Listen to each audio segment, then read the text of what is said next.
The first thing Patricia Crawford noticed when she scanned the manifest that morning was seat 2A, first class, full fare, passenger name Bennett, Dr. James. Nothing unusual about that. The second thing she noticed, scrolling down, was seat 2B, Bennett, Zara, age 9, a child, in first class, on her flight. Patricia had worked for Skybridge Airlines for 23 years, long enough to develop what she called instincts about passengers, long enough to know that certain people didn't belong in certain spaces, no matter what their boarding pass claimed. She learned to trust those instincts, even when supervisors cautioned her about profiling. They didn't understand. You had to maintain standards. You had to protect the experience for the passengers who truly deserved it. She pressed her lips into a thin line and made a mental note to keep an eye on 2A and 2B. The Atlanta morning pressed humid and heavy against the terminal windows as travelers shuffled through security checkpoints, dragging roller bags and juggling coffee cups. Gate C-17 hummed with the particular tension of a 7:15 a.m. departure.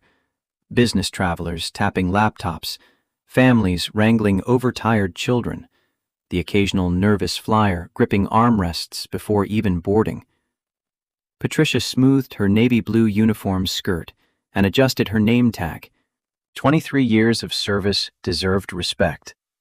23 years of maintaining cabin standards, of ensuring first-class passengers received the dignity their ticket price commanded. She took pride in that. Her supervisors might push diversity training and sensitivity workshops, but Patricia knew the truth. Excellence required gatekeeping. Not everyone belonged everywhere. The gate agent's voice crackled over the speaker, announcing pre-boarding for passengers requiring assistance. Patricia gathered her crew near the jet bridge entrance. Rachel Anderson, the junior flight attendant, fidgeted with her hair, still nervous after only 6 months on the job. Jessica, their usual third, had called in sick at the last minute, leaving them short-staffed. Typical. Rachel's youth showed in everything. The eager smile, the careful attention to the service manual, the way she actually seemed to believe the company line about treating every passenger with dignity regardless of appearance or background. She'd learn. Give her a few years, and she'd understand that policy and reality existed in different universes. The jet bridge doors opened, and early boarders began trickling through. Patricia positioned herself at the aircraft entrance, her practiced smile ready. First class first, of course. A silver-haired executive in a Brooks Brothers suit, a woman in designer heels carrying a Hermes bag, a couple who looked like they summered in the Hamptons. Patricia's smile warmed genuinely for each of them. Then she saw them. A tall black man in his early 40s moved slowly down the jet bridge, one hand trailing along the wall, the other gripping a white cane. Dark sunglasses obscured his eyes. His clothing looked expensive if you knew what to look for. The fabric had that subtle weight of quality, but he wore it like camouflage. A simple navy hoodie, dark jeans, comfortable sneakers. Nothing flashy, nothing that announced wealth or status. Beside him walked a little girl, maybe 9 years old, with her hair pulled back in neat braids, tied with blue ribbons. She carried a small backpack covered in patches, a shooting star, a book, a tiny airplane. Her other hand rested gently on her father's elbow, guiding him with a careful attention that suggested long practice. Patricia's professional smile flickered. Her mental checklist activated automatically. First-class tickets, questionable. Traveling alone, red flag. Child that young, potential disruption. She'd seen this before. People who somehow got upgraded or used points they shouldn't have had, then acted entitled when questioned. People who didn't understand that first class came with expectations, standards. The man reached the aircraft entrance and paused, orienting himself to the new space. Patricia stepped forward, her voice carrying just enough authority to establish hierarchy. "Excuse me, this is first class." The little girl looked up, her dark eyes serious and intelligent. She spoke with the careful articulation of a child used to being heard. "Yes, ma'am. Seats 2A and 2B. My father and I." Patricia's jaw tightened. The girl's confidence irritated her more than it should have. 9 years old and already acting like she owned the place. She glanced at the boarding passes the child extended. Legitimate, unfortunately. Premium economy prices. Paid in full 3 weeks ago. "Let me verify those." She took the passes, studying them with deliberate slowness. The manifest didn't lie, but sometimes there were mistakes. System glitches. Fraudulent bookings. She pulled out her tablet, scanning through the passenger list with exaggerated care. The seconds stretched. Other passengers began backing up behind the Bennetts, briefcases bumping against legs, irritated sighs building. Rachel appeared at Patricia's elbow, her young face uncertain. "Patricia, is everything okay? The line is, 'I'm handling it.'" The tablet confirmed what the boarding passes already showed. Dr. James Bennett, seat 2A. Zara Bennett, seat 2B. Legitimate, paid, no flags. Patricia handed back the passes with a coolness that bordered on contempt. "Welcome aboard." She stepped aside barely enough for them to pass, making the man with the cane navigate carefully through the narrow space. The little girl guided her father with a gentle pressure on his elbow, her small body radiating a protective awareness that seemed far too old for 9. They moved down the aisle toward the front of the cabin. Patricia watched, arms crossed. The girl helped her father into 2A, the window seat, then stowed his cane in the overhead compartment with practiced efficiency. She knew exactly where to place it for easy retrieval. This wasn't their first flight. That realization bothered Patricia more than she wanted to examine. She turned back to greeting passengers, her smile brightening considerably for an elderly white couple, dimming again when a young Latino man in business casual approached. The patterns ran deep, unconscious, automatic. 23 years of instincts. Rachel moved through the cabin doing the initial check, offering newspapers and headphones. Patricia heard her stop at row 2, her voice warm and genuine. "Dr. Bennett, can I bring you anything? Water, coffee?" The man's voice came soft and courteous. "Water would be wonderful, thank you. And perhaps some orange juice for my daughter?" Rachel promised to return shortly. Patricia rolled her eyes. The junior attendant didn't understand efficiency. You couldn't coddle every passenger, or you'd spend the whole flight running errands. Some people needed more attention than others, and the Bennetts didn't strike her as the type who warranted extra service. Boarding continued. More first-class passengers filed through. Patricia's kind of passengers. People who looked like they belonged. A pilot in uniform deadheading back to Baltimore. A surgeon reviewing medical journals. A lawyer with monogrammed luggage. And then Victoria Hayes appeared in the jet bridge entrance like a force of nature. Victoria wore money the way some women wore perfume. Heavily, obviously, intentionally. Her St. John suit probably cost more than Patricia made in a month. Diamond studs caught the overhead lights. Her highlighted hair sat in that precise style that required weekly salon maintenance. She dragged a Louis Vuitton roller bag that absolutely would not fit in the overhead compartment, but she'd insist on trying anyway. She always did. Patricia had flown with Victoria Hayes 17 times in the past 5 years. The woman flew this route religiously, Atlanta to Baltimore and back, visiting her daughter and grandchildren once a month. She always booked 2A, always. Skybridge's system didn't guarantee specific seat assignments.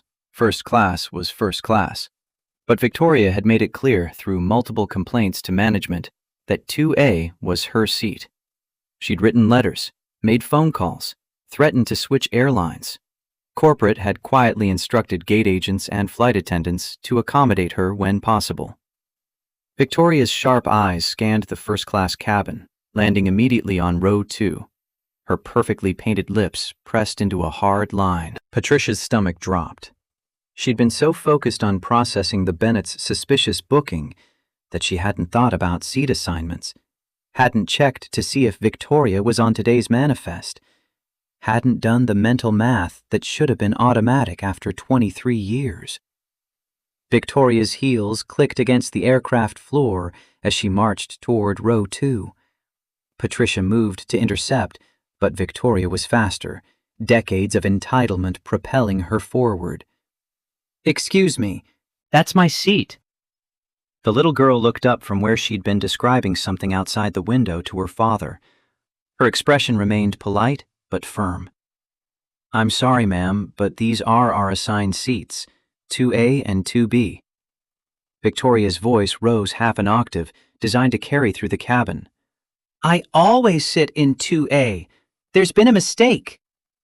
Patricia reached them, her mind racing through options.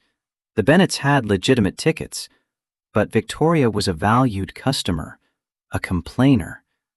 The kind of passenger who could make Patricia's life miserable with a single phone call to corporate.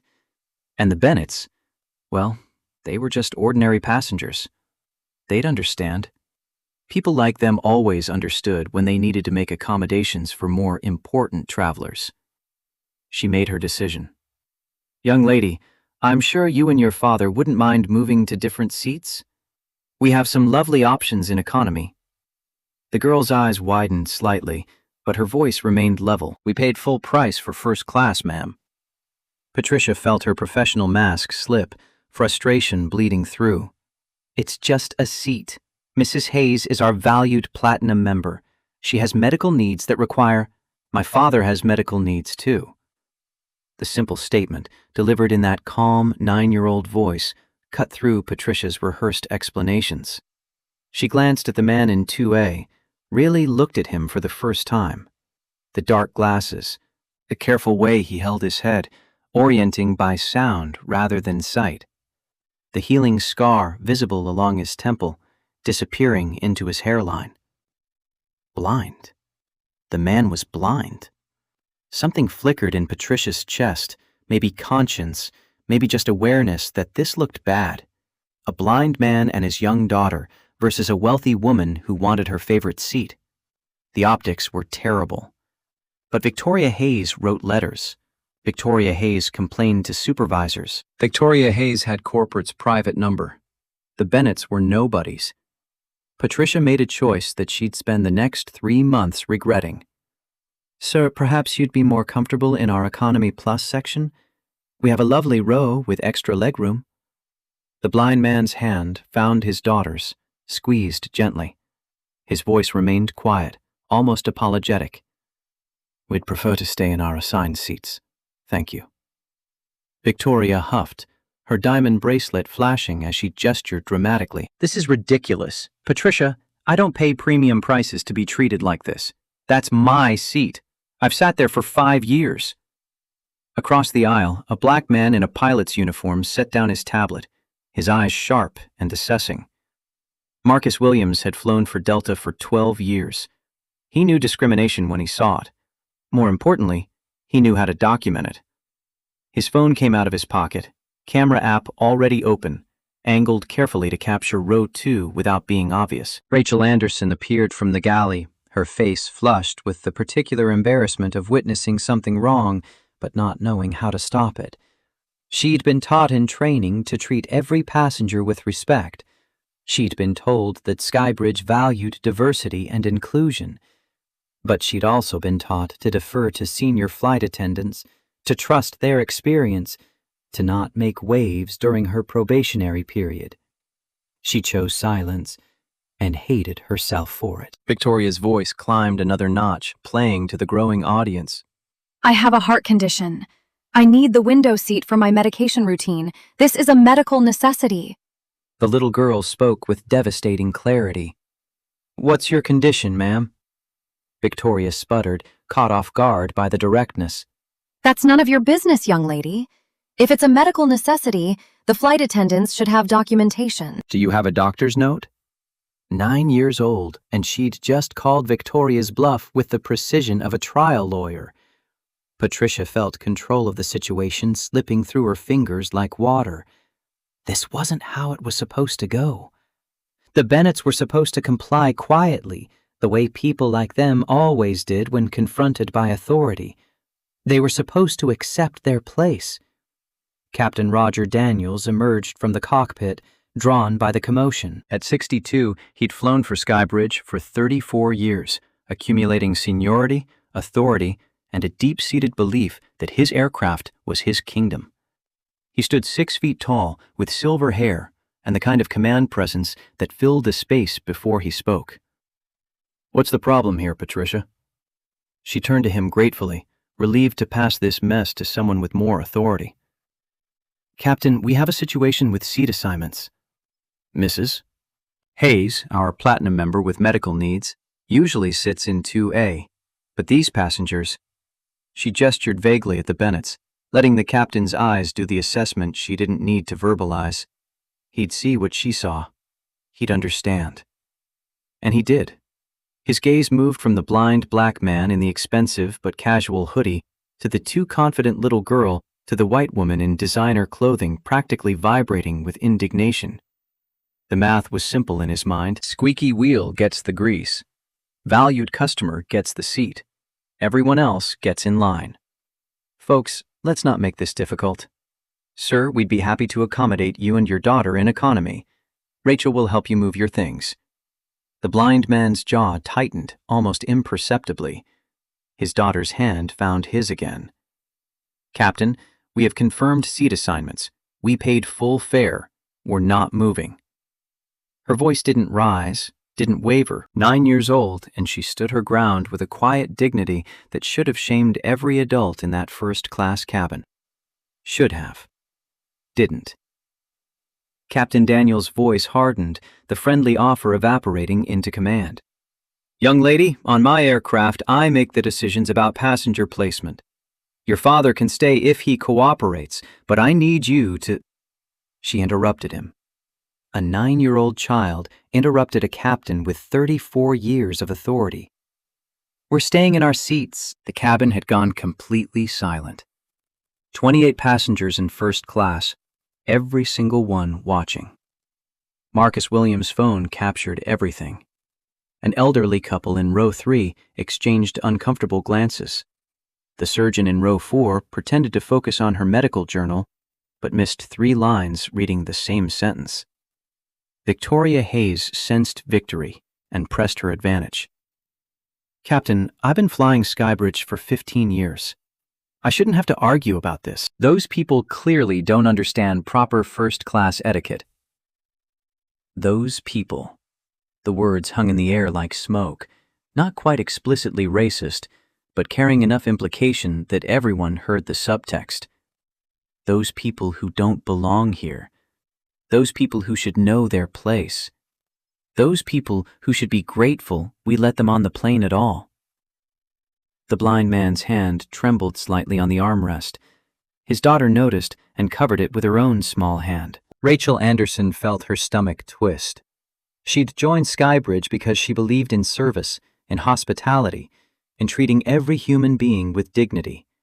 She'd chosen this career because she loved the idea of helping people, of making their journeys easier. But standing there, watching this play out, she understood with sick clarity that she was complicit. Her silence was agreement. Her inaction was support. She opened her mouth to say something. She wasn't sure what, just something. But Patricia shot her a warning glare that promised career consequences if she interfered. Rachel closed her mouth and filed the moment away as the first crack in her faith that doing the right thing was always possible in institutional spaces. Captain Daniels pulled out his phone, his meaning clear. One call to the gate, and security could resolve this situation in minutes. The blind man and his daughter would be removed. Victoria would get her seat. The flight would depart on schedule. Everything would return to normal. His thumb hovered over the contact for ground security. The little girl looked up at him, and something in her eyes made him pause. Not fear, not even anger, just a steady assessment, as if she were cataloging his choices for future reference, as if she were memorizing this moment for purposes he couldn't begin to imagine. His thumb moved toward the call button, A soft voice stopped him. The blind man, speaking for only the second time since boarding. "Captain, I'm traveling to Johns Hopkins for critical surgery. My daughter is ensuring I arrive safely. We purchased these seats specifically because the window position helps with my orientation and reduces anxiety from my condition. I'd appreciate it if you'd allow us to remain where we've been assigned." The explanation was calm, reasonable, medical, impossible to dismiss without looking like a monster. Captain Daniels lowered his phone, recalculated, decided that fighting a blind man over a seat assignment wasn't the hill he wanted to die on this Tuesday morning. "Fine, but I expect no further disruptions from either of you." He said it like a concession, like he was being generous, like they should be grateful for his permission to occupy the seats they'd paid for. Victoria Hayes made a sound of disgust and threw her carry-on into the overhead compartment hard enough that something inside cracked. She dropped into seat 3A across the aisle, radiating fury. Patricia promised her upgraded meal service and extra champagne. Rachel brought her a pillow without being asked, trying to minimize the tantrum they all knew was building. The Bennetts sat quietly in 2A and 2B. The little girl pulled out a tablet and began reading to her father in a soft voice, something about quantum mechanics that seemed far too advanced for a 9-year-old, but held his complete attention. Marcus Williams reviewed the video on his phone. Crystal clear. Every word captured, every face visible. He tagged it with a timestamp and location, but didn't post it. Not yet. He'd learned in 12 years of flying while black that documentation mattered, but timing mattered more. You waited to see if the situation escalated before you pulled the trigger on social media. He had a feeling this situation was going to escalate. The flight pushed back from the gate 17 minutes late due to the extended boarding drama. Captain Daniels made a smooth announcement about weather and flight time, his voice carrying none of the tension from 10 minutes earlier. Patricia worked the first-class cabin with exaggerated attention to the white passengers, making sure everyone except the Bennetts felt valued and important. Rachel brought the blind man his water and orange juice for his daughter. She wanted to apologize, wanted to say something that acknowledged the injustice of what had just happened, but the words wouldn't come. Her 6 months of employment felt like a cage. Her student loans felt like chains. Her dreams of making a difference felt like naive fantasies. She served beverages and hated herself. The flight reached cruising altitude. Seatbelt signs dinged off. Patricia began preparing for meal service, reviewing the first-class manifest. Dr. Bennett had requested a vegetarian option due to medication interactions. She noted it with irritation. Special requests always complicated service. The girl helped her father recline his seat, describing the clouds outside the window in precise detail. Cumulus formations at 11,000 feet. The curve of the Earth visible at the horizon. The wing cutting through air with mathematical grace. She talked about physics, and her father listened with the attention of someone who couldn't see, but could imagine with perfect clarity. Patricia caught fragments of their conversation as she worked. "Daddy, do you think the surgery will work?" The man's hand found his daughter's cheek with the careful touch of someone navigating by memory. "Dr. Morgan thinks we have a good chance. But even if it doesn't, we'll be okay. We've been okay so far. I want you to see again. I want you to see what I see. Baby, you've been my eyes for 3 years. You've shown me things I never would have noticed when I could see. You've taught me to pay attention differently." The girl was quiet for a moment, then her voice came smaller. "Sometimes I'm scared." "Of what?" "That if you can see again, you won't need me anymore." The man's laugh was soft and full of love. "Zara, I will always need you. Sight doesn't change that. You're not just my eyes. You're my courage." Patricia turned away from the tender moment, irritated by the eavesdropping and the unwelcome softening in her chest. She didn't want to humanize them. Didn't want to acknowledge that they were people with fears and hopes, and a relationship built on years of adaptation to tragedy. It was easier to see them as problems, as disruptions, as people who didn't belong in first class on her flight. She gathered the meal carts and began service. Rachel helped, serving from the back while Patricia worked the premium rows. They perfected the choreography over dozens of flights. Patricia took the front, the important passengers, the ones who tipped and wrote compliments. Rachel got everyone else. Victoria Hayes received her meal first, served with profuse apologies about the seating situation and promises that Patricia would personally speak to management about reservation protocols. Victoria accepted the groveling as her due and ordered a second glass of champagne. Row by row, Patricia worked backward: the surgeon, the lawyer, the businessman. Each received their meal with a smile, a personal comment, the kind of attentive service that made first class feel worth the premium price. She reached row 2 last. Dr. Bennett's vegetarian option sat on her cart, and Patricia noticed immediately that something was off. The vegetables looked wilted, darker than they should be. The sauce had separated. A faint sour smell rose from the container. She'd worked enough lights to recognize spoiled food. Should have been caught in the prep kitchen. Should have been flagged by the catering supervisor. Should have been replaced before it ever made it onto her cart. Should have been. Wasn't. Patricia made a choice in that moment. Later, she'd try to convince herself it was accident, oversight, the chaos of a short-staffed flight. But in the moment, in the deep places she didn't examine, she made a choice. She served the spoiled meal to the blind man who couldn't see what he was eating. The little girl was in the bathroom, washing her hands before eating. The man sat alone, waiting. Patricia placed the tray on his seat-back table with less care than she'd shown the other passengers. The vegetables sloshed, the sauce dripped onto the tray liner. "Here's your vegetarian meal, sir." She walked away before he could respond, before she had to look at what she'd just done, before conscience could catch up with action. Rachel caught her in the galley, her young face troubled. "Patricia, that meal looked off. Did you check the—" "It's fine. Stop questioning everything and just do your job." Rachel fell silent, but her expression said she'd file this away too. Another moment catalogued. Another crack in her foundation. The little girl returned from the bathroom and slid into seat 2B. She picked up her own meal, a child's portion with fresh fruit and crackers, and started to open it. Then she paused, her nose wrinkling slightly. She leaned toward her father's tray, sniffed. Her expression shifted from curiosity to alarm in seconds. "Daddy, don't eat that!" The man's hand hovered over the fork, confused by the urgency in his daughter's voice. "What's wrong, baby?" "The food smells bad. Really bad. Sour."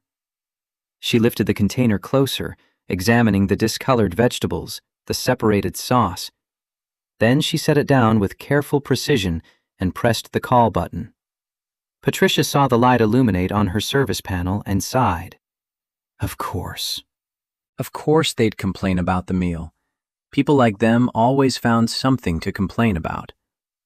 She walked to row 2, her professional smile strained. "Is there a problem?" The girl's voice was polite but firm. "This food is spoiled. We need a replacement." Patricia glanced at the tray with theatrical skepticism, not even bothering to bend down and examine it properly. "The food is fine. We prepare all meals according to strict safety guidelines." "Ma'am, I can smell that it's gone bad. My father is on immunosuppressants for his surgery. Eating spoiled food could make him seriously ill." The medical detail was specific, credible, delivered with the confidence of a child who'd been managing her father's health care for 3 years. But Patricia had committed to her narrative now. Admitting the food was spoiled meant admitting she'd served it anyway, meant accepting responsibility, meant facing questions about why she hadn't checked. "Perhaps you're just not used to airline vegetarian options. They can have a strong aroma." The girl's eyes widened slightly. Around them, other passengers began turning, sensing conflict. "I'm not talking about aroma. I'm talking about spoiled food." Please, just smell it yourself. Patricia felt her temper rising. This child, this 9-year-old, was challenging her authority, questioning her judgment, making her look incompetent in front of the entire cabin. 23 years of service, and she was being lectured by someone who probably still needed help cutting her own meat. The blind man tried to intervene, his voice gentle and apologetic, in a way that made Patricia even angrier, because it reminded her that she should be apologetic. "Ma'am, if you could just check the meal? My daughter has a very good sense of these things." "I don't need a lecture from you about food safety, sir." The words came out harder than she'd intended. Across the aisle, Victoria Hayes perked up, scenting drama. Marcus Williams' hand moved to his phone again. Rachel gripped the galley counter until her knuckles went white. Patricia leaned down, made a show of sniffing the meal for half a second. "It smells like vegetarian pasta to me. Maybe you're not familiar with this type of cuisine." The implication hung heavy and obvious. Maybe you people aren't used to quality food. Maybe you don't know what fine dining is supposed to taste like. Maybe you're just too unsophisticated to recognize excellence when you taste it. The little girl's expression shifted. Something hardened behind her eyes, something older than 9, something forged in 3 years of protecting a disabled parent in a world that didn't make space for them. "Are you suggesting that Black people don't understand food quality?" The question cut through every polite euphemism, every coded phrase, every careful dance around the truth of what was happening. She'd named it, made it explicit, forced everyone in that cabin to acknowledge what they'd been pretending not to see. Patricia's face flushed. "I didn't say anything about... You said we might not be familiar with this cuisine. You're implying that because we're Black, we don't recognize fine food? That's a racist assumption, ma'am." 9 years old, and she just delivered a more articulate accusation of discrimination than most adults could manage. Marcus Williams' video captured every word. The surgeon in row 4 set down her journal completely. The elderly couple in row 3 looked horrified. Even Victoria Hayes seemed taken aback by the child's directness. Rachel pushed off from the galley counter and moved forward, finally finding her voice. "Patricia, maybe we should just get a fresh meal. I can..." Patricia whirled on her. "I've got this, Rachel. Go check on the economy cabin." "But now." Rachel retreated, her face burning with shame. She'd failed again. Failed the child. Failed herself. Failed every principle she'd thought she stood for. The little girl hadn't moved. Her hand rested on her father's shoulder, protective and determined. "My father needs a safe meal. That food is spoiled. I'm asking you politely one more time to replace it." Patricia's professional restraint, already frayed by stress and resentment and the uncomfortable awareness that she was wrong, finally snapped completely. "Look, I understand that some people have different standards about food, but this meal was prepared in the certified kitchen, just like everyone else's. If you don't want to eat it, fine, don't eat it. But I'm not bringing you something special just because you think you deserve better than what we provided." The blind man's hand found his daughter's, squeezed tight. His voice came quiet and resigned. "We'll just skip the meal. It's fine. I don't want any trouble." And there it was, the capitulation Patricia had been waiting for. The acceptance, the acknowledgement of place and position and power dynamics. People like them learning to back down when people like her pushed back. Except the little girl didn't back down. She stood up in the aisle, all 4 feet of her, and looked Patricia directly in the eyes. "Did you serve my father spoiled food because he's blind?" The accusation landed like a bomb. Every conversation in first class stopped. Every head turned. Marcus Williams' livestream viewer count jumped from 200 to 2,000 in 30 seconds. Patricia felt the cabin closing in on her, felt the weight of dozens of stares, felt the phone cameras pointed in her direction like weapons. "Of course not. Don't be ridiculous." "Then why did you serve him food that smells rotten? Why did you refuse to check it properly?" Why did you suggest we're not used to quality food? The questions came precise and relentless. The child was building a case, piece by piece, forcing Patricia to defend choices she couldn't explain without admitting prejudice. Victoria Hayes, sensing an opportunity to redirect negative attention away from her earlier behavior, spoke up from across the aisle. For heaven's sake, the food looks fine to me. Stop being so dramatic and difficult. The little girl turned to Victoria with devastating calm. Ma'am, you're sitting 6 feet away. You can't smell it from there, and you're not a medical professional. My father's surgeon specifically warned him about food safety during his preoperative protocol. But thank you for your input. Victoria sputtered. Marcus Williams coughed to cover a laugh. The surgeon in row 4 nodded approvingly at the child's command of medical terminology. Patricia felt control spiraling away completely. She'd lost the narrative, lost the moral high ground, lost any claim to professional competence. A 9-year-old had outmaneuvered her in front of 30 witnesses and counting live stream viewers. Desperation made her cruel. Maybe you people are just more demanding than our regular passengers. Maybe you should have flown economy if you can't appreciate first-class service without constant complaints. The words escaped before she could stop them, before she could calculate the cost, before she could recognize the cliff she'd just stepped off. You people. The same phrase Victoria had used during boarding, the same coded language that every black person in America recognized immediately. The same dog whistle that had echoed through centuries of American discrimination. The little girl didn't flinch, didn't shout, didn't cry. She simply said, in a voice that carried to every corner of the cabin, "You will respect black people." Patricia's laugh came harsh and defensive. Or else what? The child reached into her pocket and pulled out an iPhone.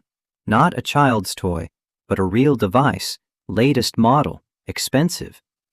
Her fingers moved across the screen with practiced speed, typing a message with the fluency of someone who'd learned tech skills before learning cursive. You're fired, and no airline will ever hire you again. The cabin erupted, not with sound, but with the sudden collective intake of breath that happens when people witness something unprecedented. Patricia's laugh turned genuine, born from relief and disbelief, and the certain knowledge that this child had finally revealed herself as exactly what Patricia had suspected all along, a spoiled brat playing pretend games. Sweetie, you can't fire me. This isn't a Disney movie. This is the real world. The little girl finished typing and looked up, her expression perfectly calm. I've sent a message to the appropriate people. You'll be hearing from them shortly. Patricia turned to Victoria, to the other passengers, looking for validation, for shared amusement at this child's delusion. Can you believe this? These entitled passengers thinking they run the airline. But nobody was laughing. Marcus Williams was still recording, his face serious. The surgeon looked troubled. Even Victoria seemed uncomfortable with how far this had escalated. And 3 rows back, a man who'd been sleeping through the entire confrontation woke to voices raised in his familiar cabin. Owen Mitchell stretched, pulled off his sleep mask, and caught the tail end of a 9-year-old girl threatening to fire Patricia Crawford. Owen Mitchell, senior supervisor for Skybridge Airlines' southeastern routes, who'd been deadheading back to Atlanta after resolving a staffing crisis in Baltimore. Owen Mitchell, who'd attended a conference call 3 years ago where a little girl's voice had interrupted to ask surprisingly sophisticated questions about hub logistics. Owen Mitchell, whose blood now ran cold as certain puzzle pieces began clicking into place. He pulled out his phone with hands that had started to shake and typed 3 words into the search bar. James Bennett Aviation.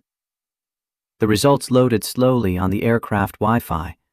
First, a Forbes article from 3 years ago, then Bloomberg, Wall Street Journal, Aviation Week. Photos showed a tall black man in an expensive suit standing beside a sleek regional jet.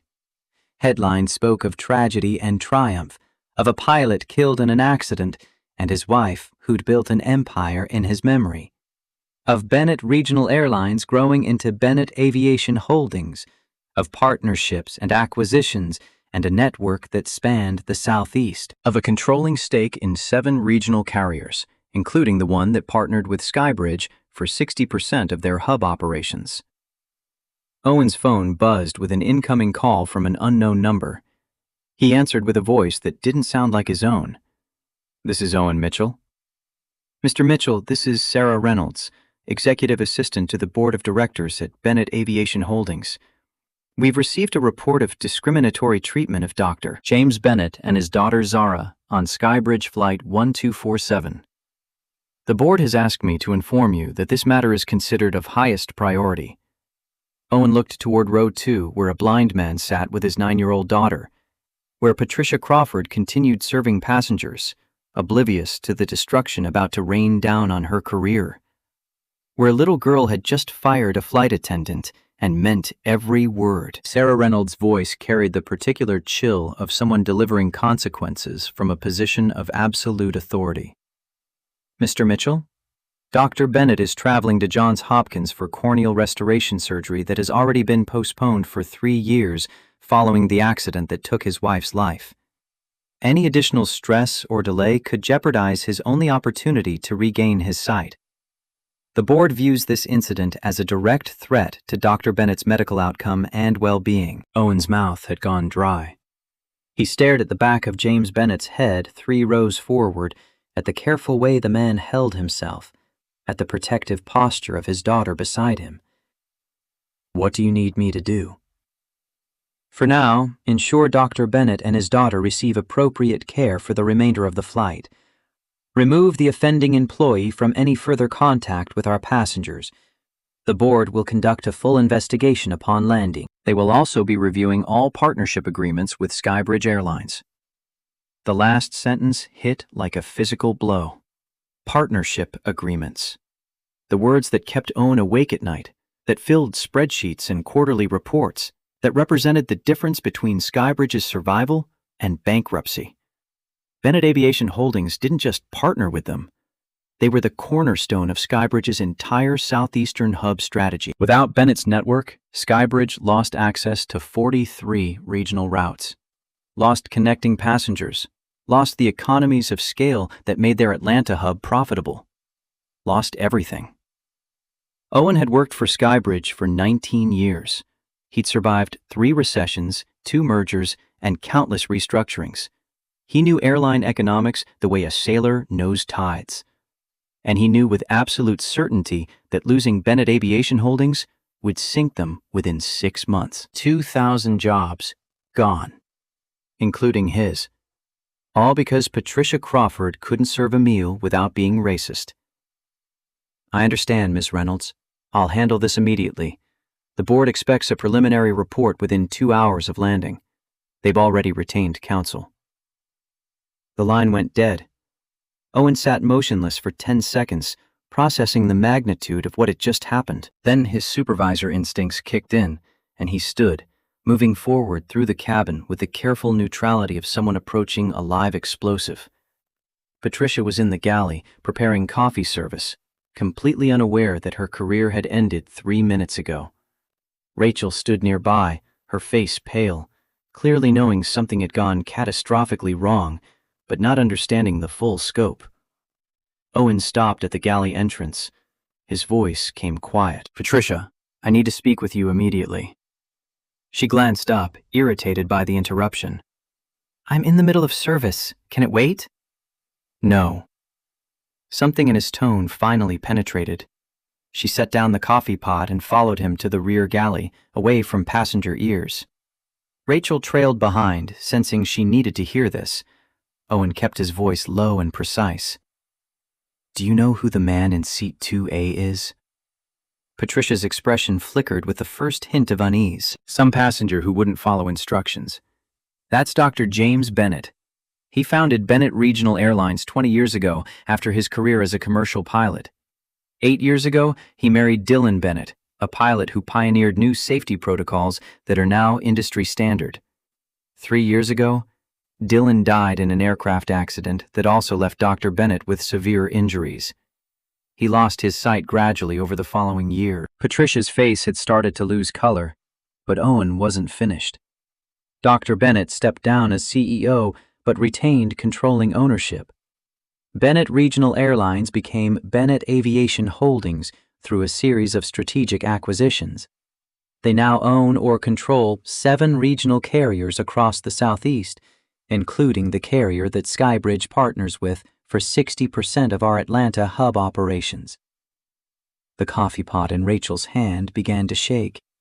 She set it down carefully. You just racially discriminated against, served spoiled food to, and publicly humiliated the man who effectively controls whether this airline continues to exist. Patricia grabbed the counter for support. But he never said anything. He was just sitting there in a hoodie looking like... Owen's voice went cold. Looking like what, Patricia? Looking like he didn't belong in first class? Looking like someone you could dismiss? Looking like a black man who should know his place? The explicit naming of what they'd all been dancing around made Patricia flinch. Rachel turned away, pressing her hand to her mouth. I wasn't. The words died because they were lies, and everyone knew it. Patricia had made assumptions based on race and appearance, had treated the Bennetts with contempt because she'd decided they didn't belong, had served spoiled food to a blind man because she thought she could get away with it, had destroyed herself and potentially 2,000 other jobs in the process.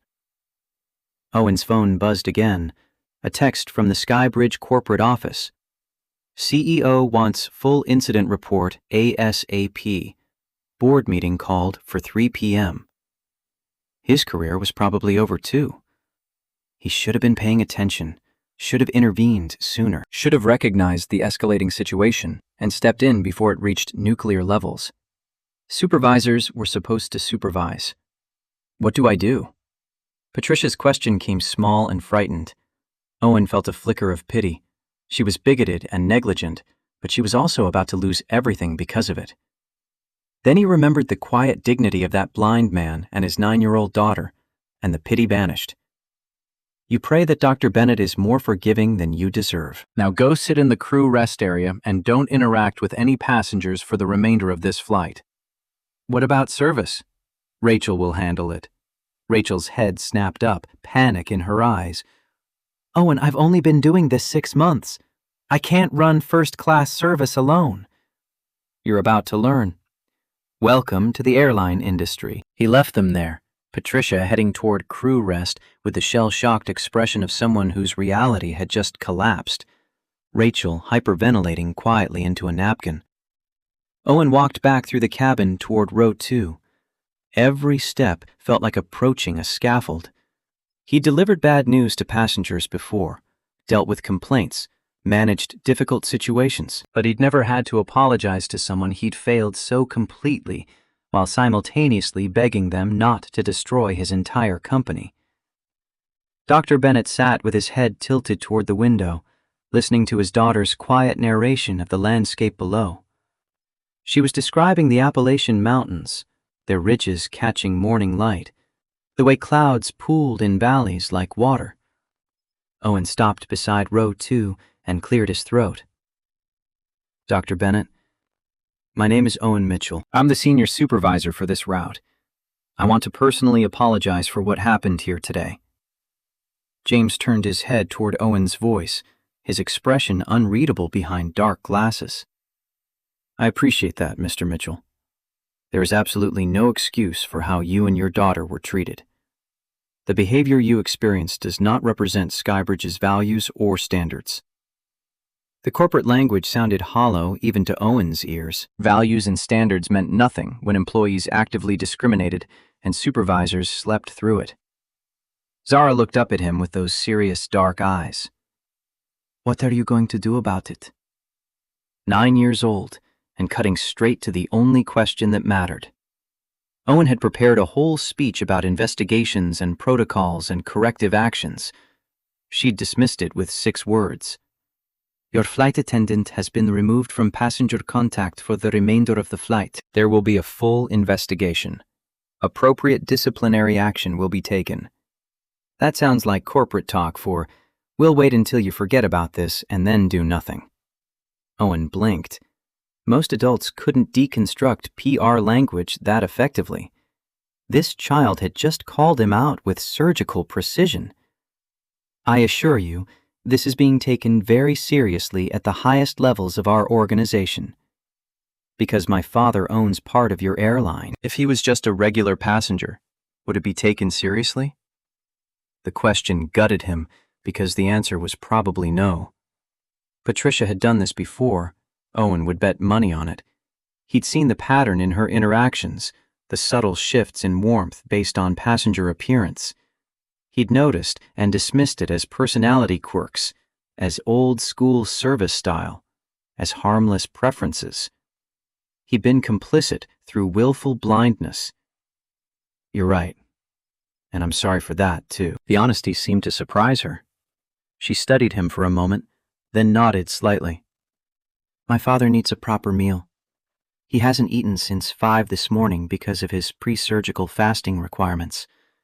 He needs nutrition before his procedure tomorrow. Owen felt grateful for the concrete task, something he could actually fix immediately. I'll personally prepare a meal from our premium galley.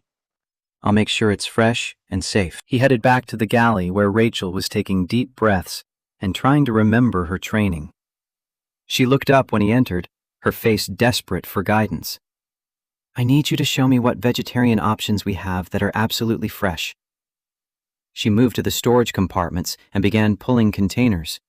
Owen inspected each one carefully, checking dates, examining appearance, smelling everything. He found a pasta primavera that looked perfect, added fresh fruit, included packaged crackers that couldn't possibly be contaminated. As he worked, Rachel spoke quietly. I knew it was wrong. The whole thing. The way Patricia treated them from the moment they boarded. I knew, and I didn't say anything. Her voice carried the weight of someone recognizing their own moral failure in real time. Owen arranged the meal on a proper tray with real silverware, not plastic. Why didn't you? Rachel's laugh came bitter. I'm still in my probationary period. I have $80,000 in student loans. My performance review is in 3 weeks.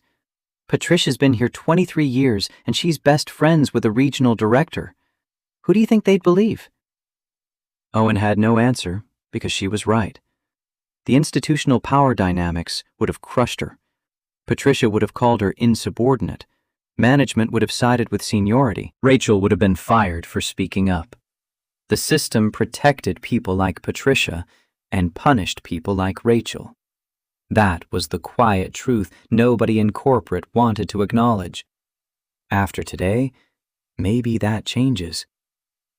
Rachel helped him add a small vase with a real flower, something from the first-class amenity kit. It was a tiny gesture, but it mattered. It said, you deserve beauty. You deserve care. You deserve apology made tangible.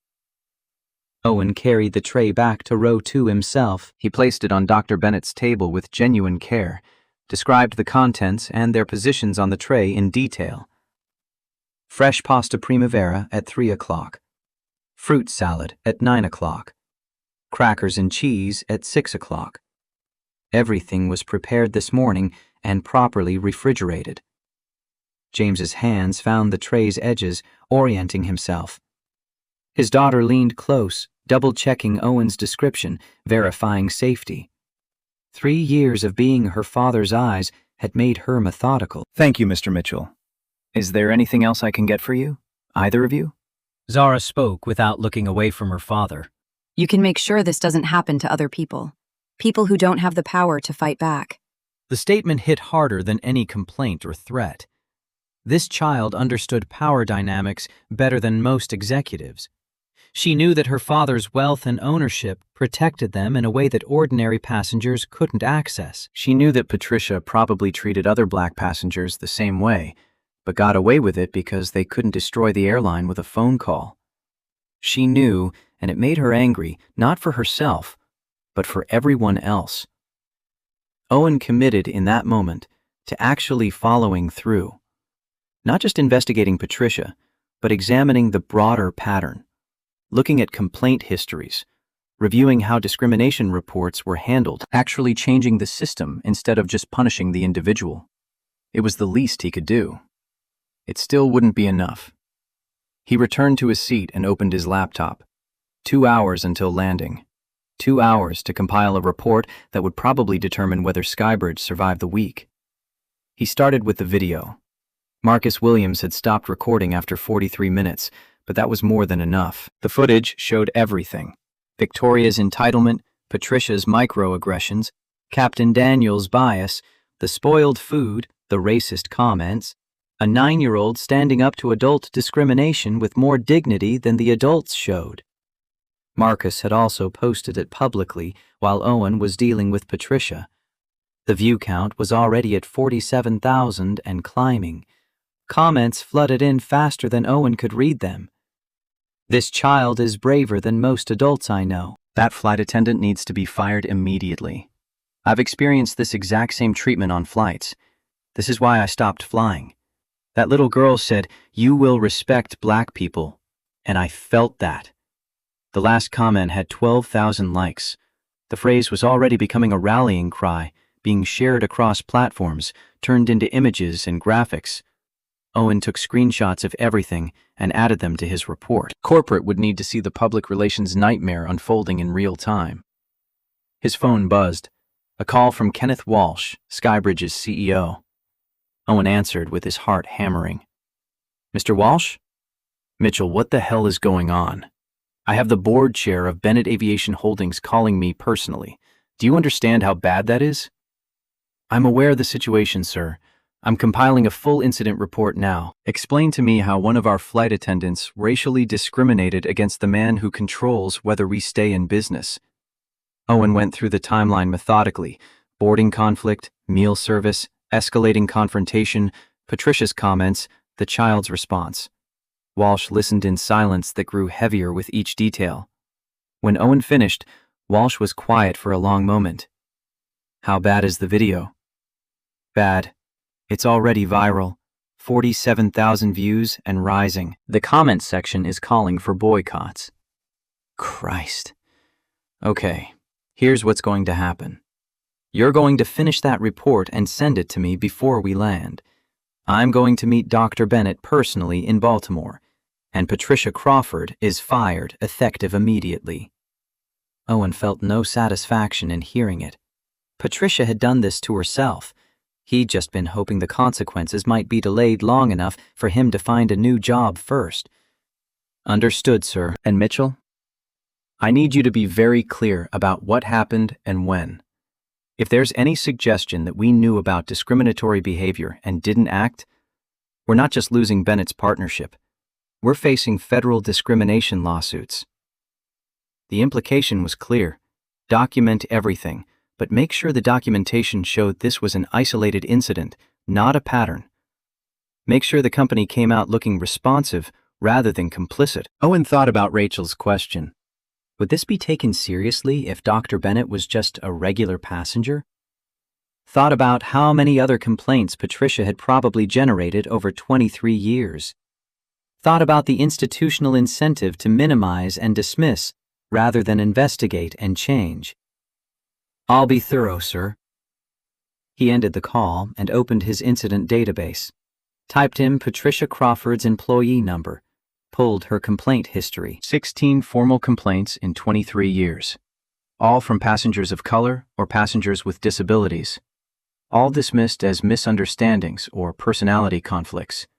All settled with apologies and small gestures, upgrades, flight credits, the occasional refund.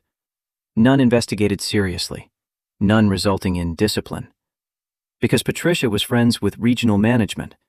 Because she had seniority. Because proving discrimination was hard and passengers usually just wanted to forget about it and move on. Because the system protected her. Owen added the complaint history to his report. Let Walsh figure out how to spin 16 previous incidents as an isolated occurrence. Forward in the cabin, Zara helped her father finish his meal. She described each component as he ate, a running commentary that was part quality control, part companionship. When he was done, she cleaned his hands with a warm towel, removed the tray, made sure he was comfortable. 9 years old and more competent than most adult caregivers Owen had seen. Rachel appeared at his seat, her service tablet in hand. "Owen, I need to ask you something." He minimized his report screen. "What is it?" "After we land, am I going to be fired too?" The question carried resignation rather than hope. She'd already accepted her fate, was just looking for confirmation. "Why would you be fired?" "I didn't stop Patricia. I saw what was happening and I stayed silent." Owen considered lying, offering false reassurance, but Rachel deserved better than that. "I don't know what corporate will decide, honestly, but I'm going to include in my report that you were placed in an impossible situation as a probationary employee, that you did express concerns which were dismissed, that you ultimately provided excellent service when given the opportunity." "It won't be enough." "Maybe not, but it's the truth." Rachel nodded and walked away to check on economy passengers. Owen watched her go and added another note to his report. "Review probationary period policies that discourage employees from reporting discrimination concerns." Another systemic issue, another way the company's structure enabled bad behavior. The flight continued through clear skies, no turbulence, perfect weather. Everything smooth except for the social and corporate wreckage scattered through the cabin. Marcus Williams put away his phone and tried to focus on work, but his mind kept returning to that little girl. The way she'd stood up without raising her voice. The way she'd named racism explicitly instead of dancing around it. The way she'd protected her father with a courage that most adults never develop. He'd flown for Delta for 12 years. He'd experienced his own share of discrimination. Passengers who didn't believe he was a pilot. Gate agents who scrutinized his credentials. Other crew members who made assumptions about his capabilities based on his skin color. He'd learned to document everything. Learned to stay calm. Learned that fighting back often meant collecting evidence and choosing battles strategically. This 9-year-old had learned all of that already. At 9. The thought made him both proud and devastated. Across the aisle, Victoria Hayes stared out her window and wondered how she'd become the villain in a viral video. She'd only wanted her usual seat. She'd been flying this route for 15 years. She had a routine. Routines mattered. But the video made her look like a monster. The comments called her racist, said she was entitled, said she'd weaponized white womanhood against a blind black man and his child. Victoria didn't think of herself as racist. She had a black housekeeper who she was very nice to. She donated to charity. She voted for Obama once. Racism was lynchings and slurs and violence, not just wanting your usual airplane seat. Except the video showed something different. Showed her assuming the Bennetts didn't belong. Showed her siding with Patricia immediately.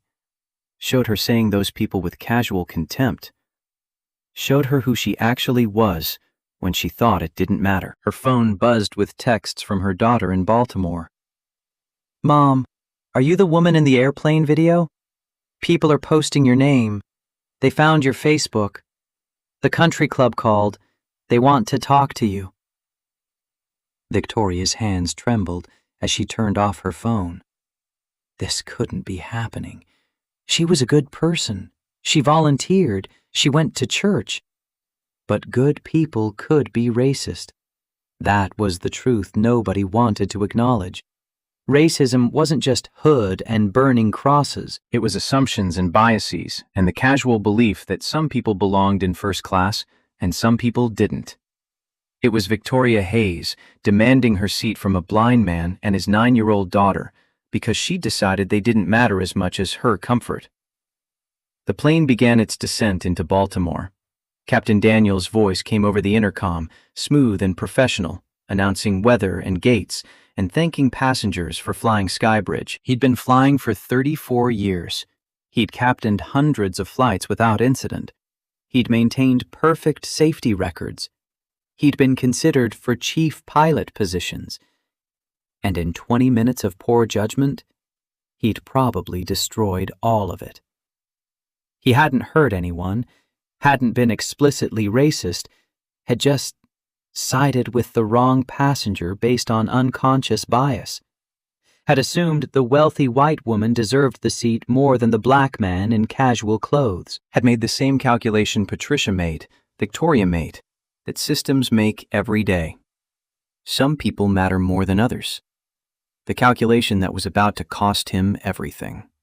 Rachel worked through landing preparations with mechanical efficiency, collecting trash, securing galleys, making sure passengers had seatbelts fastened.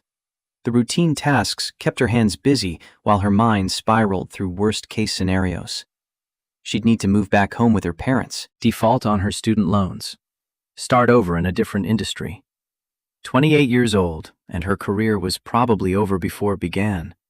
All because she'd been too scared to stand up to a bully with seniority. The landing was smooth. Textbook. Captain Daniels still knew how to fly a plane, even if he'd forgotten how to treat human beings with dignity. The seatbelt sign dinged off. Passengers began gathering belongings, checking phones, preparing to deplane into their various lives. Most of them would forget this flight within days.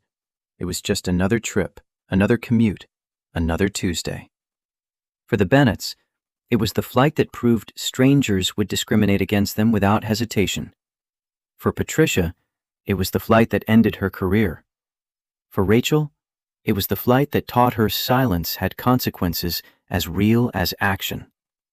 For Owen, it was the flight that showed him how his company really worked beneath the corporate diversity statements. For Kenneth Walsh, it was the flight that might bankrupt his airline. For 47,000 viewers and counting, it was the flight that showed a 9-year-old teaching adults about courage. Owen stood near the exit as passengers began deplaning. Dr. Bennett and Zara waited until most of the crowd had cleared, the father moving carefully with his cane, the daughter guiding with practiced ease. As they reached the exit, Zara paused and looked at Owen. "Thank you for the meal, Mr. Mitchell, and for being honest with me." He nodded, not trusting his voice. "I hope your father's surgery goes well." "Me too. He deserves to see clearly again." She helped her father down the jet bridge and into the terminal. Owen watched them disappear into the crowd, just another father and daughter traveling together, invisible again now that they'd left the airplane. Except they weren't invisible anymore. 47,000 people had watched them stand up to discrimination, had heard a 9-year-old say, "You will respect black people," with a moral clarity that shamed everyone who'd been complicit. The video count hit 62,000 as Owen checked his phone. Comments still flooding in. News outlets picking up the story. Hashtags trending. Rachel appeared beside him, pulling her suitcase. "What happens now?" Owen closed his phone. "Now we find out if the system actually changes, or just protects itself better next time." Patricia emerged from crew rest, her face blotchy from crying. She didn't make eye contact with anyone, just grabbed her bag and rushed off the plane like it was on fire. Owen had worked with her for 8 years, had thought she was just old school, set in her ways, a little rough around the edges but basically competent. Had never looked deeper because looking deeper would have required acknowledging problems he didn't want to solve. Captain Daniels exited the cockpit, his silver hair still perfect, his uniform still crisp. He nodded at Owen like this was just another flight, another day, another routine operation. Owen wanted to ask him if he understood what he'd done, if he grasped that his assumptions had real consequences for real people. If 34 years of flying had taught him anything about seeing passengers as human beings instead of problems to manage. But Daniels was already walking away, phone to his ear, probably calling his union rep. The gate area had transformed into chaos. News crews had arrived somehow. Someone must have tipped them off about the viral video. Cameras pointed at passengers as they emerged.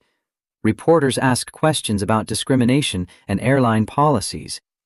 Marcus Williams walked straight to the nearest camera and gave a statement. He identified himself as a commercial pilot, explained what he'd witnessed, confirmed that the video was unedited and complete. He spoke with calm authority about the pattern of discrimination black passengers faced, about the importance of documentation, about a 9-year-old teaching adults about moral courage. His interview was added to the growing news coverage. By the time it aired on local Baltimore stations, the video views had passed 90,000. Owen made his way to the gate desk where a Skybridge supervisor was coordinating with airport security. A small crowd had gathered, journalists, passengers from the flight, people who'd seen the video and come to the airport hoping to witness the aftermath. And standing near the windows overlooking the tarmac, talking on her phone with quiet intensity, was a woman in an expensive business suit who radiated the particular authority of corporate power. Owen recognized her from LinkedIn photos. Sarah Reynolds, executive assistant to the Bennett Aviation Holdings board. She'd flown in from Atlanta on an earlier flight, arriving ahead of the Bennetts to manage the situation. She ended her call and approached Owen directly. "Mr. Mitchell, we need to talk." Sarah Reynolds led Owen to a quiet corner of the terminal, away from cameras and curious passengers. Her heels clicked against polished floors with the rhythm of someone who spent their life moving between crisis meetings. She carried a leather portfolio embossed with Bennett Aviation Holdings logo, a phoenix rising from flames, designed after Dylan Bennett's accident. "Mr. Mitchell, I've reviewed the video. I've spoken with Dr. Bennett, and I've briefed the board on what happened during that flight." Owen braced himself for termination, for lawsuits, for the institutional collapse that comes when you fail someone with the power to destroy you. The board wants a full accounting of how many similar incidents have occurred on Skybridge flights. Not just with your employee, Patricia Crawford.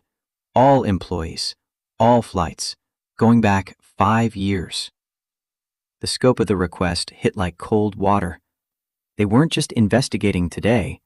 They were excavating the entire pattern of discrimination that today's incident had exposed. That will take significant resources to compile. Sarah's expression didn't soften. "Then I suggest you start allocating resources. The board meets in 48 hours. They'll determine at that time whether Bennett Aviation Holdings continues its partnership with Skybridge Airlines or terminates all agreements effective immediately. 48 hours to prove his company wasn't systematically racist. 48 hours to document decades of failures. 48 hours to demonstrate that today was an aberration rather than standard operating procedure." Owen understood with perfect clarity that he was about to spend the next 2 days destroying his own career by revealing truths the company had spent years burying. "I'll have the report ready. One more thing, Mr. Mitchell.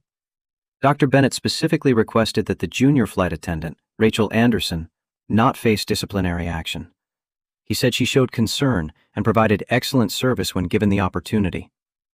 The board will honor that request." Relief flooded Owen, unexpected and overwhelming. At least Rachel would survive this. At least one person who tried to do the right thing wouldn't be punished for being powerless. "I'll make sure that's documented." Sarah handed him a business card with her direct number. "If you find evidence of systematic discrimination, I need to know immediately, not in 48 hours, immediately."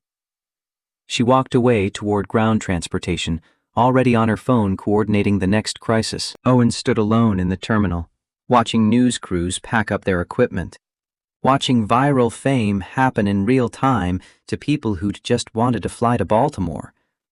His phone buzzed with an email from Kenneth Walsh. "My office, 6 p.m. Bring everything." Owen checked his watch. 3 hours to compile years of buried complaints into a presentation that would probably cost him his job. He headed for the Skybridge operations office in the terminal, a cramped space filled with filing cabinets and computers that hadn't been updated since 2015. The afternoon supervisor, Tom Green, looked up from scheduling screens. "Owen, what the hell happened on 1247? Corporate is losing their minds. We discriminated against the wrong passenger." Tom's confusion was genuine. There's a right passenger to discriminate against? Owen pulled up a chair and logged into the complaint database. That's exactly the question we need to answer. I need access to all passenger complaints filed in the past 5 years. All of them. Discrimination, service failures, everything. Tom's face went carefully neutral. That's a lot of data. What are you looking for? Patterns. Specifically, patterns of complaints against employees from passengers of color or passengers with disabilities. You're on a fishing expedition. Owen met his eyes directly. I'm on a fact-finding mission ordered by Bennett Aviation Holdings. You want to refuse that request? You call Kenneth Walsh and explain why. Tom turned back to his computer without another word. His fingers flew across the keyboard, pulling data from systems that had been designed to make this kind of analysis difficult. Complaints lived in different databases depending on how they were filed: phone, email, gate agent, flight attendant report. The company had never wanted it to be easy to see the whole picture. That fact alone told Owen what he was going to find. The first data export finished. Owen opened it and started sorting by employee name. Patricia Crawford appeared 47 times in 5 years. Not the 16 formal complaints he'd found earlier, those were just the ones that had escalated to written documentation. These were all complaints, including verbal ones noted in passenger service logs. He read through them chronologically, watching a pattern emerge with sickening clarity. February 2020. Passenger Williams, black male, reported flight attendant Crawford questioned his first-class boarding pass multiple times and suggested he might be more comfortable in economy. June 2020. Passenger Johnson, black female, reported Crawford served her meal last despite being in row 2. Made comment about some people not appreciating fine dining. September 2020. Passenger Martinez, Latino male with wheelchair, reported Crawford didn't offer assistance and muttered about special treatment requests within earshot. On and on. Nearly 50 complaints in 5 years, all from passengers of color or passengers with disabilities, all describing the same microaggressions, the same contemptuous service, the same assumption that they didn't belong in first class. And the company's response to every single complaint? Apologize. Offer flight credits. Close the file. Never investigate, never discipline, never acknowledge the pattern. Owen pulled Patricia's performance reviews. Excellent ratings every year. Commendations for customer service. Bonuses for exceeding satisfaction scores. Because the satisfaction scores only measured passengers who bothered to fill out surveys. And passengers who experienced discrimination often just wanted to forget the experience and move on. Their silence was counted as satisfaction. The system had been designed to protect employees like Patricia and ignore passengers like the Bennetts. Owen's phone rang. Marcus Williams. Mr. Mitchell, I wanted to let you know that my video has been picked up by national news. CNN is running it in their evening coverage. The hashtag #RespectBlackPeople is trending number 3 on Twitter. Owen closed his eyes. National news meant national scrutiny, meant Bennett Aviation Holdings would be making decisions under maximum public pressure, meant no quiet settlements or internal discipline would satisfy the outrage building across social media. I appreciate you letting me know. I also wanted you to know that I've been contacted by 43 other black passengers who've flown Skybridge in the past 3 years. All of them have similar stories. All of them are willing to go on record. Owen's stomach dropped. 43? That's just the ones who saw my video and reached out in the past 4 hours. I expect there will be more. Owen made a decision that would either save his integrity or destroy his career. Would you be willing to compile those testimonies and send them to me? I'm putting together a comprehensive report for Bennett Aviation Holdings. Your evidence would be valuable. Marcus was silent for a moment, calculating whether to trust the system that had failed so many times before. I'll send you what I have. But Mr. Mitchell, those 43 people deserve more than another buried report. They deserve actual change. I understand. He ended the call and added a new section to his analysis. External complaints not filed through official channels. If 43 people had contacted Marcus in 4 hours, how many more had experienced discrimination but never reported it? How many had just stopped flying Skybridge entirely? The economic implications were staggering. lost customers, lost revenue, lost reputation. All because the company had decided that protecting employees like Patricia was more important than serving passengers like the Bennetts. Tom Green appeared with a printout 6 inches thick. 5 years of complaints, sorted by employee, by route, by complaint type. You're going to hate what you find. Owen took the stack and started reading. Tom was right. The patterns were undeniable once you looked.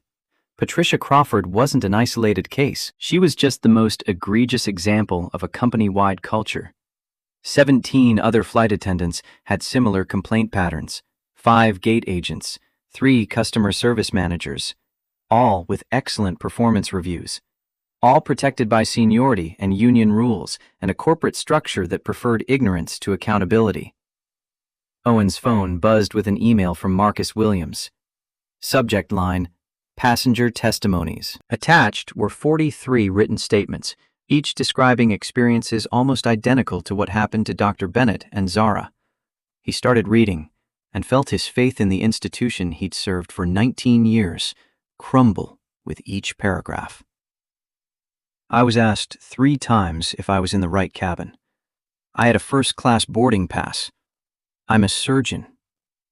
But I'm black, so apparently I don't look like I belong. Dr. Evelyn Carter, May 2023. They served everyone around me before coming to my row. When I asked about my meal, the flight attendant said, "We're getting to everyone," even though she'd already passed my seat 4 times.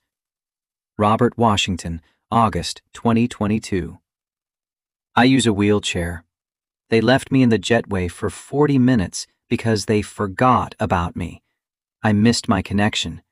They offered me a $50 voucher. Michael Foster, January 2024. My daughter is 7. She asked the flight attendant why everyone was staring at us. The flight attendant said, "Some people aren't used to seeing folks like you in first class." My daughter cried. Amanda Jackson, November 2023. Each testimony was a small violence, a paper cut that bled dignity.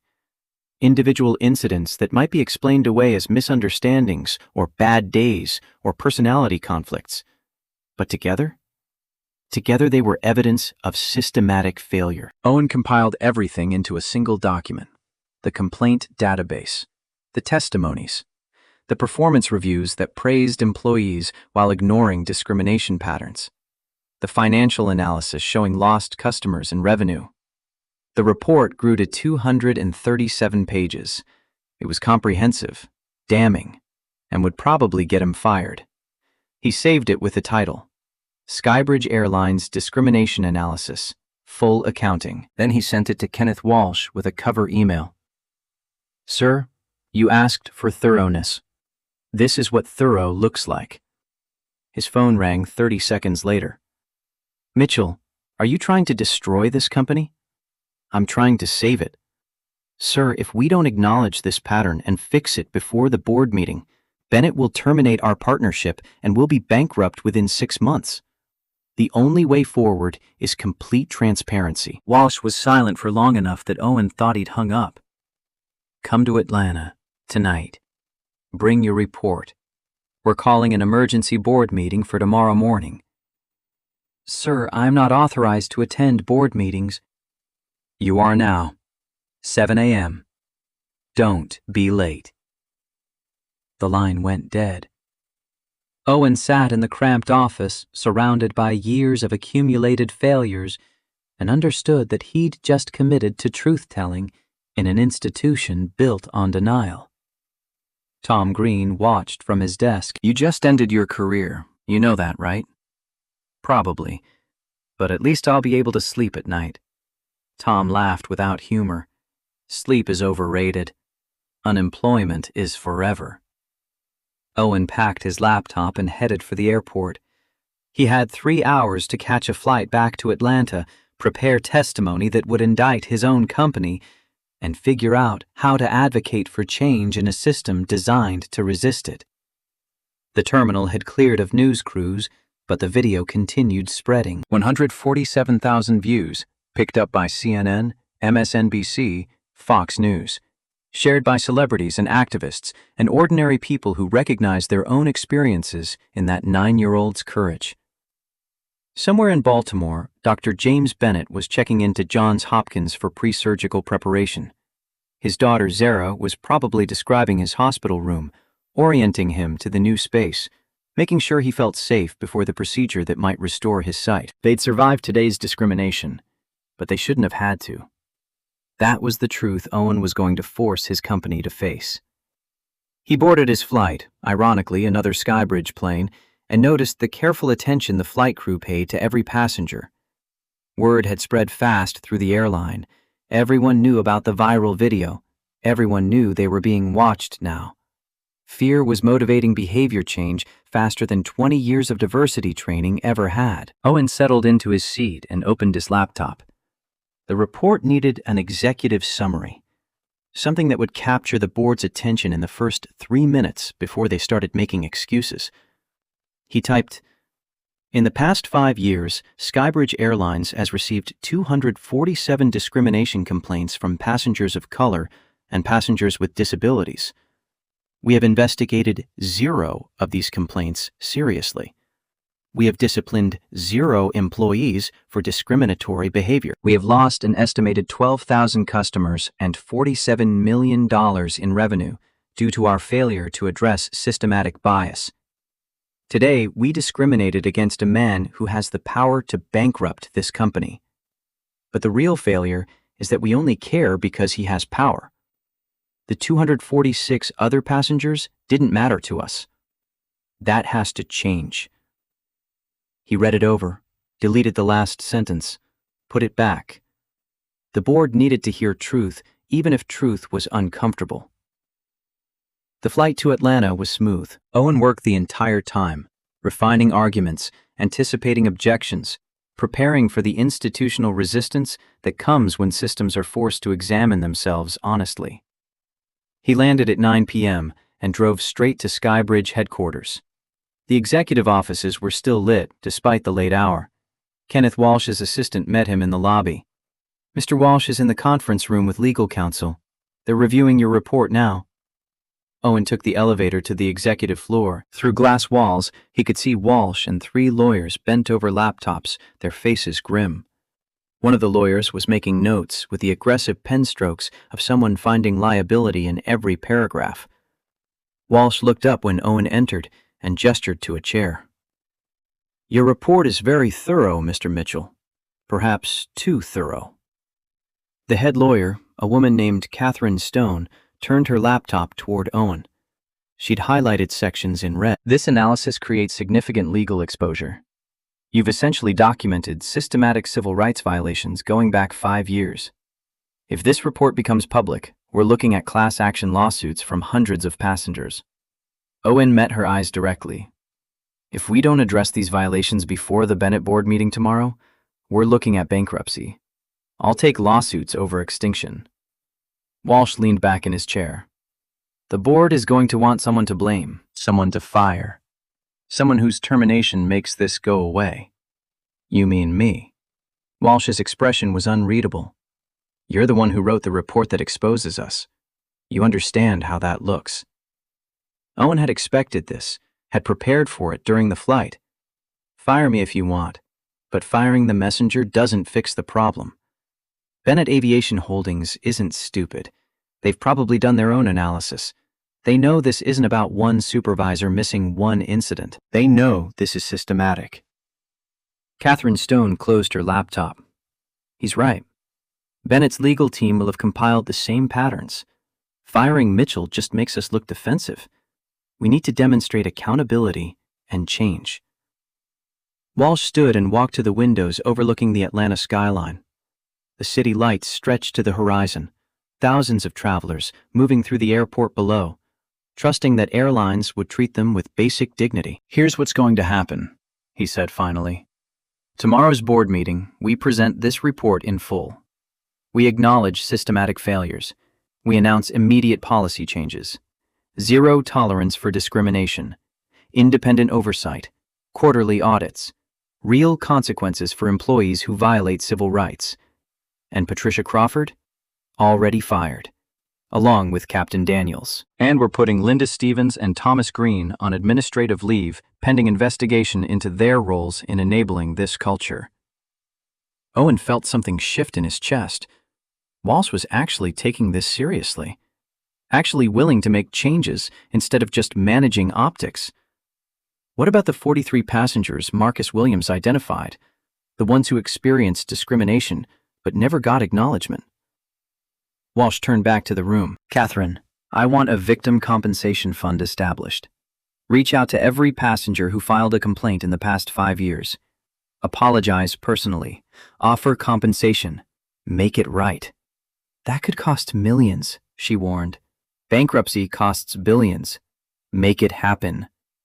Owen pulled up the financial analysis on his laptop. Sir, there's something else you need to see. I ran projections on what happens if we successfully implement these changes. Walsh waited. Our research shows that airlines with strong anti-discrimination policies and diverse leadership outperform their competitors by an average of 12% in customer retention and 17% in revenue growth.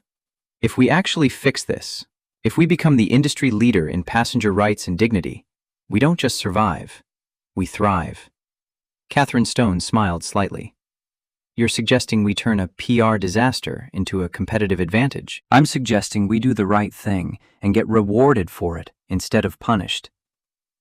Walsh looked at him for a long moment. Mitchell, how would you like to be our new Vice President of Passenger Experience? Effective immediately. Your job is to implement everything in this report. You report directly to me. You have full authority to fire anyone who stands in your way. The offer was so unexpected that Owen couldn't process it at first. He'd expected termination, was being offered promotion instead. Sir, I don't have the qualifications for a VP position.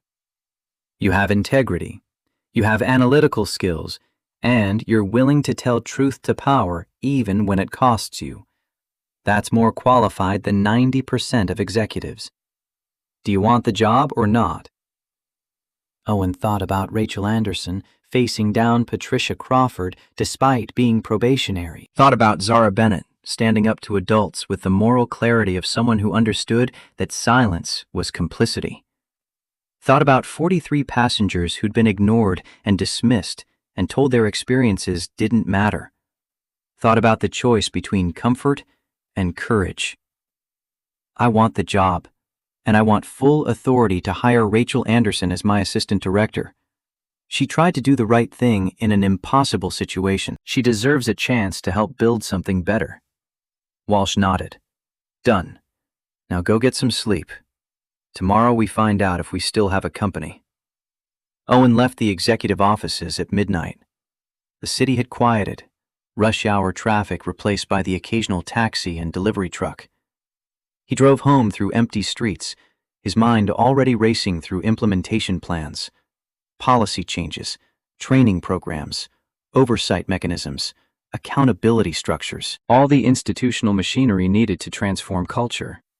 But culture didn't change through policy alone. It changed through consequences, through visible examples of what happened when you violated the new standards, through making it clear that the old way was gone and wasn't coming back. Patricia Crawford would be the first example, Captain Daniels the second. The message would be clear: discriminate and lose everything. Owen's phone buzzed with a text from Marcus Williams. CNN wants me on air tomorrow morning. Anything you want me to say about Skybridge's response? Owen typed carefully. Say that we're taking this seriously, that we're investigating all complaints, that we're implementing real changes, that we understand we have a lot of work to do to earn back trust, and that the passengers who were ignored deserve acknowledgement and compensation. Marcus responded immediately. I'll believe it when I see it, but I'll give you a chance to prove it. That was all Owen could ask for. A chance. An opportunity to demonstrate that institutional change was possible if people with power chose accountability over self-protection. He arrived home to find his wife still awake, watching CNN coverage of the viral video. She turned to him with questions in her eyes. That's your airline. Owen sat down beside her and took her hand. That's my airline. And tomorrow, I either help fix it or lose my job trying. She squeezed his hand. Then you better help fix it, because I didn't marry someone who stays silent when children are braver than adults. The next morning, Owen arrived at Skybridge headquarters at 6:30. The boardroom was already set up with presentation screens and coffee service. Kenneth Walsh paced near the windows, reviewing talking points. Catherine Stone organized legal documents into neat folders. At 6:45, the Bennett Aviation Holdings delegation arrived. Sarah Reynolds led them, carrying the same leather portfolio from yesterday. Behind her walked two board members Owen recognized from industry conferences, and a third person he didn't recognize but who radiated the quiet authority of institutional power. Walsh greeted them with professional courtesy and directed everyone to seats around the massive conference table. Owen sat near the head with his laptop ready, his hands steadier than he'd expected. Sarah Reynolds began without preamble. Dr. Bennett is currently in surgery. His daughter Zara is in the waiting room. They're not here because they shouldn't have to relive yesterday's trauma for our benefit. We're here to determine whether Skybridge Airlines deserves to continue its partnership with Bennett Aviation Holdings. Walsh nodded to Owen. Mr. Mitchell has prepared a comprehensive analysis of yesterday's incident and the broader patterns it revealed. I'm going to let him present. Then we can discuss next steps. Owen opened his report and began walking through the findings. He didn't sugarcoat, didn't make excuses, just presented data and testimonies and the undeniable pattern of systematic discrimination. The Bennett board members listened in silence. Sarah Reynolds took notes. Catherine Stone watched their reactions carefully, trying to gauge whether the company would survive the next hour.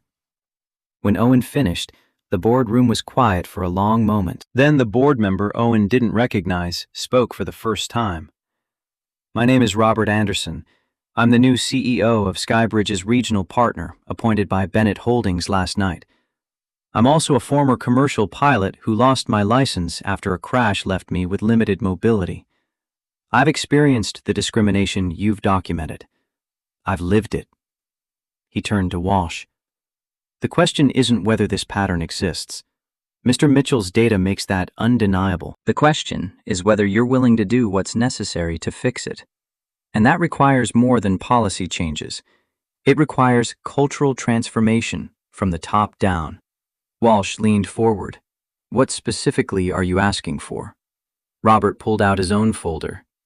Bennett Holdings is proposing a joint initiative. We'll keep the partnership intact, but we're requiring the following. Immediate termination of all employees with documented discrimination patterns. Creation of an independent passenger rights office with authority to investigate complaints and discipline employees. Quarterly audits by an outside civil rights firm. Mandatory anti-bias training for all customer-facing staff, including executives. And most importantly, creation of a passenger advisory board that includes people of color and people with disabilities who can provide direct feedback on policies and practices. Walsh looked at Catherine Stone. She nodded slightly. None of it created additional legal liability, and all of it demonstrated good faith effort at reform. We agree to all terms. Robert's expression didn't change. There's one more requirement. We want Rachel Anderson appointed to your new passenger rights office. Dr. Bennett specifically requested it. She was the only employee who showed concern during yesterday's incident. She deserves to be part of the solution. Owen felt relief flood through him. Rachel would have a job, would have a chance to help build something better. Already done, Walsh confirmed. Mr. Mitchell has been promoted to VP of Passenger Experience. Rachel Anderson will be his assistant director. Sarah Reynolds made notes in her portfolio. We'll need written confirmation of all these commitments by end of business today. Our legal team will draft a modified partnership agreement reflecting the new oversight requirements. You'll have it. The meeting continued for another 2 hours, working through implementation details and timelines and accountability measures. Owen's phone buzzed periodically with updates from Marcus Williams. The video had passed 3 million views. #RespectBlackPeople was trending #1 worldwide. Major airlines were being asked by journalists if they had similar discrimination patterns. One incident on one flight had exposed an industry-wide failure. The scrutiny was spreading beyond Skybridge to every airline, every service industry, every institution that had decided some customers mattered more than others. At 10 a.m., Sarah Reynolds received a text. She read it and smiled for the first time that morning. Dr. Bennett's surgery was successful. His vision is already beginning to clear. The boardroom exhaled collectively. One piece of good news in a day full of reckonings. As the meeting adjourned, Robert Anderson pulled Owen aside. "You did good work with that report. Most executives bury evidence. You exposed it. That took courage." Owen shook his head. A 9-year-old girl stood up to adults who should have known better. That's real courage. I just wrote down what was already happening. Real courage is using power to protect the powerless. You had power to bury this report. You chose exposure instead. Don't minimize that. Owen thought about the 43 testimonies from passengers who'd experienced discrimination. Thought about the 247 complaints that had been dismissed. Thought about how many more people had suffered in silence because reporting felt pointless. Thought about power and who got to wield it and what responsibilities came with institutional authority. We have a lot of work to do. Robert headed for the elevator. Then we better get started.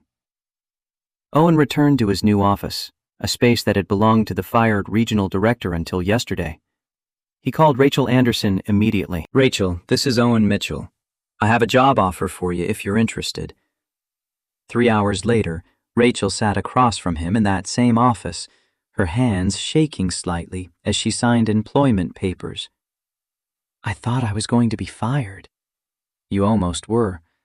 Dr. Bennett saved your job by specifically requesting you be protected." Rachel's eyes filled with tears. "I need to thank him." Owen handed her an envelope. His daughter's email address. "She'll pass along messages, but right now, focus on this. We're building something new. A passenger rights office that actually investigates complaints and holds people accountable. I need you to help design it. You've seen what happens when the system protects bad employees. Help me build a system that protects passengers instead." Rachel wiped her eyes and straightened in her chair. "Where do we start?" Owen pulled up the list of 247 dismissed complaints. "We start by calling every single person on this list. We apologize. We listen to their stories. We acknowledge that we failed them, and we ask what changes they want to see. That's going to take weeks. Then we better start now." They spent the rest of the day making calls. Some passengers hung up immediately, too angry to engage with the company that had dismissed them. Others listened cautiously, testing whether this apology was genuine or just more corporate damage control. A few shared stories that made Owen and Rachel both cry. Tales of humiliation and trauma that should never have happened. By 5 p.m., they'd reached 34 people. 27 agreed to participate in the new passenger advisory board. 5 just wanted acknowledgement. 2 threatened lawsuits that Catherine Stone would have to manage. All of them deserved better than what they'd received. Owen's phone buzzed with an email from Sarah Reynolds. Subject, update from Johns Hopkins. He opened it to find a message from Zara Bennett. "Mr. Mitchell, my daddy can see again. The doctors say it's going to keep getting better. He can see my face now. He cried when he saw me. Thank you for treating us with respect yesterday. And thank you for making sure other people won't have to go through what we did. Your friend, Zara." Owen showed the email to Rachel. She read it and smiled through fresh tears. "We don't deserve her gratitude. We should have protected her in the first place." Owen saved the email in a folder he labeled, "Why This Matters." "Then we spend the rest of our careers making sure no other 9-year-old has to be braver than the adults around her. That's how we earn her gratitude." The video continued spreading. 5 million views, 10 million. Picked up by international news. analyzed by civil rights experts and business consultants and educators who saw lessons about institutional change and individual courage. Patricia Crawford's name became synonymous with discrimination. Captain Daniels lost his pilot's license after a federal investigation. Victoria Hayes was asked to resign from her country club and found herself uninvited from social events. Their consequences became case studies in what happens when prejudice meets power and loses. But the real story wasn't their punishment. The real story was a 9-year-old girl who said, "You will respect black people," and meant it, who stood up when adults stayed silent, who used her father's power not for personal revenge, but for systemic change. The real story was about how courage doesn't require age or size or institutional authority. It just requires the clarity to name injustice and the strength to resist it. Owen and Rachel worked late into the night, building frameworks and policies and accountability structures. They knew that systemic change took years, knew that one report and one fired employee wouldn't fix decades of institutional bias. But they also knew that every journey started with a single step. And today, finally, they'd taken that step. The airline industry watched. Other companies analyzed Skybridge's response. Some saw cautionary tales about the cost of viral videos. Others saw opportunities to examine their own practices before cameras forced the examination. Change rippled outward from one incident on one flight, touching every corner of an industry that had grown comfortable with inequality. And in Baltimore, Dr. James Bennett held his daughter's hand and saw her face clearly for the first time in 3 years. Saw the strength in her eyes. Saw the courage she'd learned from protecting him. Saw the future she was building where children wouldn't have to fight battles that adults should have already won. "You were very brave yesterday, baby." Zara squeezed his hand. "You taught me to be brave, Daddy. You and Mama both. Your mother would be so proud of you." Zara looked out the hospital window at the city beyond. "I think she was watching. I think she helped me find the right words." James pulled his daughter close, grateful for restored sight and restored hope, and a child who understood that power should protect rather than punish. The surgery was a success, but the real healing, for him, for the airline, for the passengers who'd been dismissed, that healing was just beginning. And it started with a 9-year-old who refused to stay silent when silence was easier.